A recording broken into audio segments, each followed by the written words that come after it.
I'll be honest, I'm a little bit nervous. This is my first solo backpacking trip, and I feel like I might be a little underprepared. For starters, I forgot my hiking boots, so I'm rocking the New Balance 574s. Not ideal, but it'll work out. I'm at Rocky Mountain National Park doing the North Inlet Trail. It's about 8 miles to my campsite. The lady at the visitor center was really talking it up, saying it's a really hard hike. She actually suggested I do something shorter, but you know, I want a little bit of a challenge. Allegedly, it's gonna take about 7 to 8 hours to get to the campsite, but I feel like I can beat that because I'm just built different. You probably can't see that, but it's a little after 10:30, so we'll use 10:30 as my start time. See how long it takes. It is so beautiful out here. I really want to stay and enjoy this a little longer, but I know the best views are going to be further down the trail.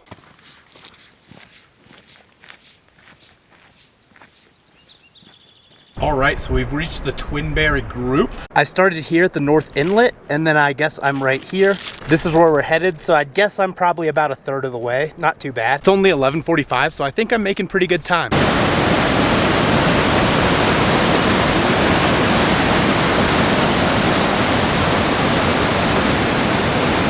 I'm gonna show you all my nutrition setup. So on both my hip pockets, I got bags of snacks. So on the right side, we've got some dried fruit and trail mix, as well as a Quest bar. Then on the left side, I've got beef jerky and pretzels. Then over my shoulder, I've got this water nozzle that runs to the hydration bladder on my back. Then I've got a bunch more food in the bear canister in my bag. So on this hike, I'm not really tracking my calories or my macros at all. I'm just trying to eat as much food as possible. I did make sure to bring 400 grams of protein, so 200 for each day. But for carbs and fats, I'm just shoveling those down my throat.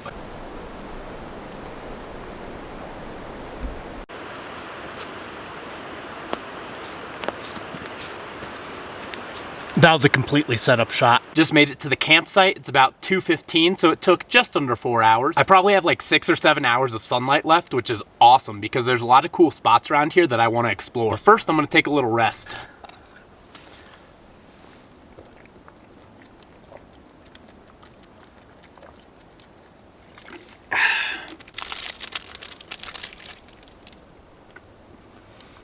I am so blessed to be out here.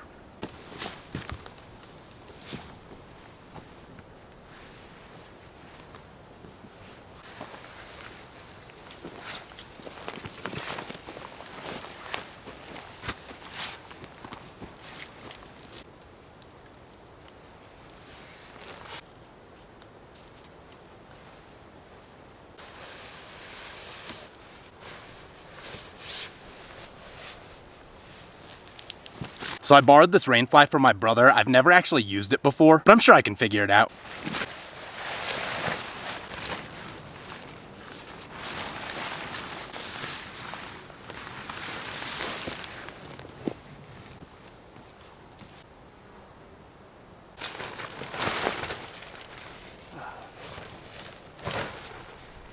We're getting somewhere.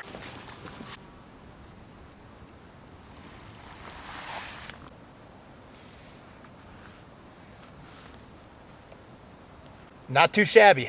All right, so here's where we're camping, the North Inlet Jet Sites. Lake Nakoni is about 2 miles away. I've been told that this right here is very steep, so I'm glad my pack's gonna be lighter.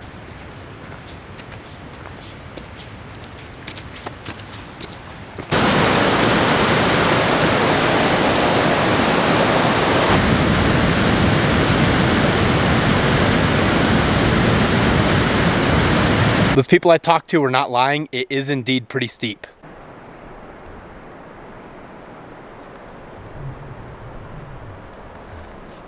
That's where we're going.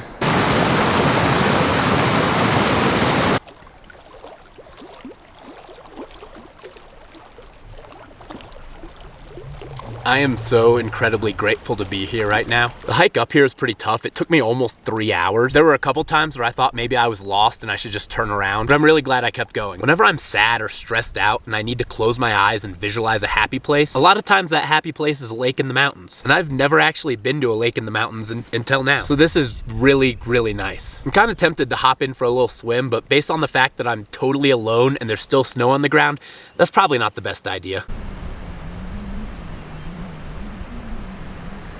I really wish I could stay here for a few more hours, but it's about 5:45, so I should probably head back to camp before it gets dark. Good news is the journey back is a lot easier. That'd be a tough fall. So I got back to my campsite and there was a bear there. I have no idea what I'm gonna do, but right now I'm just trying to get as far as possible. Walking with the bear spray. Yeah, so I rented I rented this hammock, or sorry, the sleeping bag, and that from REI. Bear canister. Holy smokes. Yeah, so I guess the bear destroyed my water and got into my bear canister. So time to pack up and leave. Good morning. I survived the night, but boy do I have a story for you. So I'm coming back from the lake, and as I'm approaching my campsite, I see a pair of legs sort of like behind my rainfly walking across. I only saw 2 legs, but they appeared to be fuzzy, so for a split second I was like, is there a person wearing like fuzzy pants? Then the fella emerges from the other side of my rainfly, and I realize, oh, that's a bear. So I see him, and I don't think he's seen me yet, so I decide I'm just gonna stand still and hope that he leaves. I had my phone in my hand, so I was like, you know what, I better take a picture because no one's gonna believe this. I ended up getting 2 pictures. They're both live photos, but you can see in this first picture, he looks up and does indeed see me. So then the absolute most insane part, right after I take the second picture, he turns and looks at me and stares right into my eyes. At that moment, I was like, oh crap, I could die right here. Me and this bear are staring directly into each other's souls, and I'm trying to like communicate to him, hey dude, I'm friendly. I have no idea how long we were looking at each other. It felt like forever, but after a little bit, I start slowly backing away while maintaining eye contact. Then eventually he turns and moves, and he's out of my eyesight. I can't see him anymore, but I don't really hear him moving around, so I'm not sure where he is. So I keep slowly backing away down the trail in the direction of the trailhead. Then once I get far enough away, I pull off my pack and pull out my bear spray. So then I'm just walking down the trail paranoid, like looking around, bear spray in hand. And at every marked campsite, I go down and try to find people, but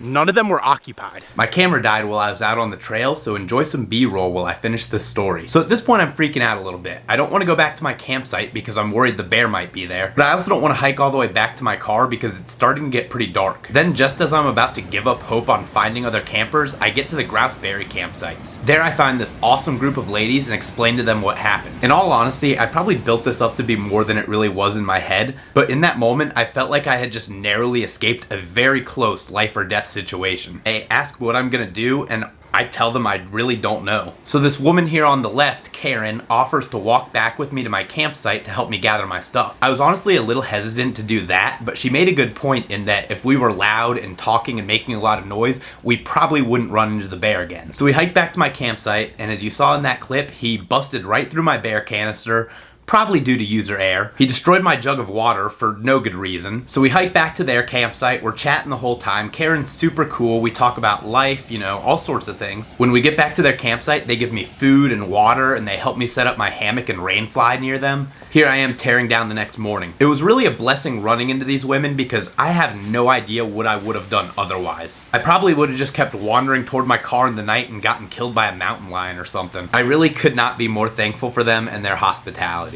They had this really cool water filtration system, so the next morning we went down to the river and they filled up all my bottles and bladders. Then I said one last goodbye and got this picture before hitting the road. Thankfully, the hike out was much less eventful than the night before. My first solo backpacking trip did not go remotely according to plan. But now looking back, I wouldn't have wanted it to happen any other way. That moment where it was just me and the bear was a very primal moment. He could have chosen to end my life right then and there, but instead we were just 2 souls who crossed paths and will probably never meet again. Then I got to meet that super awesome group of women that I wouldn't have gotten to meet otherwise. With all that extra back and forth walking, it came out to a total of 25 miles. What an adventure. If you enjoyed this video, check out this one next, where I went on a longer, more stationary camping trip while doing the 75 hard program. I make some delicious, healthy Dutch oven meals, do some creative outdoor workouts, give some good book recommendations, and explore Daniel Boone National Forest. Thank you so much for watching. Don't forget to leave a like, it really helps, and I'll see you next time.